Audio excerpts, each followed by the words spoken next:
Bill Gates পৃথিবীর সবথেকে ধনী ব্যক্তি। তাকে একবার এক সাংবাদিক প্রশ্ন করেছিলেন যে আপনার কি মনে হয় এই পৃথিবীতে আপনার থেকেও ধনী কোনো ব্যক্তি আছে? তখন বিল গেটস একটু ভেবে উত্তর দিয়েছিলেন যে হ্যাঁ, একজন আছে, এবং আমি আজীবন চেষ্টা করলেও তার থেকে ধনী হতে পারবো না। বিল গেটসের মুখে এই কথা শুনে সাংবাদিকের মুখটা একদম হা হয়ে গেল। সাংবাদিক অবাক হয়ে জিজ্ঞেস করলেন যে কে সেই ব্যক্তি যার আপনার থেকেও বেশি ধন সম্পত্তি আছে? তখন বিল গেটস একটা গল্প শোনায় সাংবাদিককে। সেই গল্পটা বেশ কিছু বছর আগে। তখন বিল গেটস হয়ে ওঠেনি, অর্থাৎ পৃথিবীর সব থেকে ধনী ব্যক্তি হয়ে ওঠেনি, তাকে পৃথিবীর সবাই চিনত না। তখন সে একজন সাধারণ বিজনেসম্যান, এবং সে কোথাও একটা ট্রাভেল করতে গিয়ে নিউ ইয়র্ক এয়ারপোর্টের সামনে এক খবরের কাগজ বিক্রেতাকে দেখেন, এবং খবরের কাগজ বিক্রেতাকে দেখে তিনি এগিয়ে যান একটা খবরের কাগজ কিনবেন বলে। গিয়ে একটা খবরের কাগজ হাতে নেন। হাতে নিয়ে যখন টাকা দিতে যাবেন সেই মুহূর্তে বিল গেটস লক্ষ্য করেন যে তার পকেটে খুচরো পয়সা নেই। ভাবা যায় বিল গেটসের কাছে পয়সা নেই। যাই হোক, তো খুচরো পয়সা নেই দেখে উনি খবরের কাগজটা ফিরিয়ে দিতে যান খবরের কাগজওয়ালাকে। কিন্তু খবরের কাগজওয়ালা তখন বলেন যে এটা আমার লাগবে না, তুমি নিয়ে যাও। বলছে না না, আমার কাছে পয়সা নেই। বললো ঠিক আছে, পয়সা লাগবে না, এটা আমার তরফ থেকে তোমার গিফট, তুমি নিয়ে। তো বিল গেটস প্রথমে রাজি না হলেও পরে ওই খবরের কাগজটা নিয়ে নেয়, এবং উনি ওনার ফ্লাইট ধরার জন্য এয়ারপোর্টে ঢুকে যায়। তার বেশ কিছু বছর পর কোইন্সিডেন্টলি আরো একবার নিউ ইয়র্ক এয়ারপোর্টের সামনে বিল গেটস ওই খবরের কাগজ বিক্রেতাকে দেখতে পায়, এবং দেখতে পেয়ে এগিয়ে যায় আরো একটা খবরের কাগজ কিনবে বলে। কিন্তু এবারও খবরের কাগজটা হাতে নিয়ে কোইন্সিডেন্টলি হাত দিয়ে দেখে পকেটে এনাফ পয়সা নেই। তখন উনি খবরের কাগজওয়ালাকে বলেন যে দুঃখিত, এবারও আমার পকেটে পয়সা নেই। তখন বিল গেটস খবরের কাগজটা আবার রেখে দিতে যান, কিন্তু খবরের কাগজওয়ালা বলেন যে এটা তুমি নিয়ে যাও। বিল গেটস বলে যে না না, এটা আমার পক্ষে গ্রহণ করা অসম্ভব। বলছে এটা তুমি নিয়ে যাও, কোনো চিন্তা করো না, আমি আমার লাভের অংশ থেকে এটা দিয়ে দেবো, আমার কোনো ক্ষতি হবে না।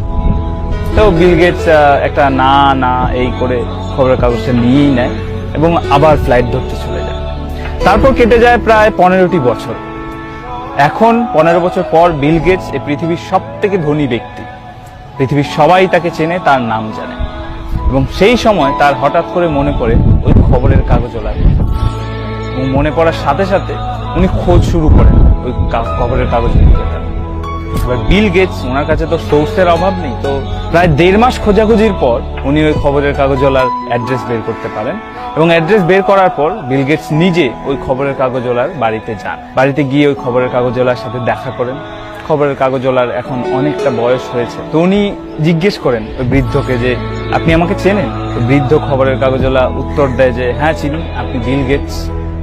তখন বিল গেটস বলেন যে আপনার কি মনে আছে আপনি আমাকে একবার সাহায্য করেছিলেন, এয়ারপোর্টে একটা খবরের কাগজ দিয়েছিলেন এবং কোনো পয়সা নেননি? তখন ওই বৃদ্ধ লোকটি হেসে বলে হ্যাঁ আমার মনে আছে, একবার নয় আমি তোমাকে 2বার খবরের কাগজ দিয়েছি বিনামূল্যে। তখন বিল গেটস বলে যে আমি আপনার ওই দিনে সাহায্য ফিরিয়ে দিতে চাই।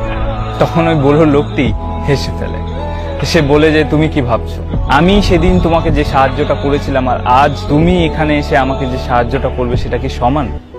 বিল গেটস বলল কেন নয়?